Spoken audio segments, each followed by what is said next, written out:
लखनऊ में 2 लाख रुपए घूस लेते चौकी प्रभारी गिरफ्तार। गैंग रेप से नाम हटाने की मांगी थी रिश्वत।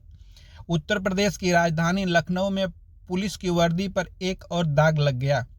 निषादगंज चौकी प्रभारी धनंजय सिंह को 2 लाख रुपए की घूस लेते रंगे हाथ गिरफ्तार किया गया है।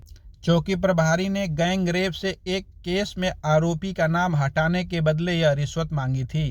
एंटी करप्शन टीम ने सटीक प्लानिंग के तहत चौकी प्रभारी को रंगे हाथ गिरफ्तार किया है।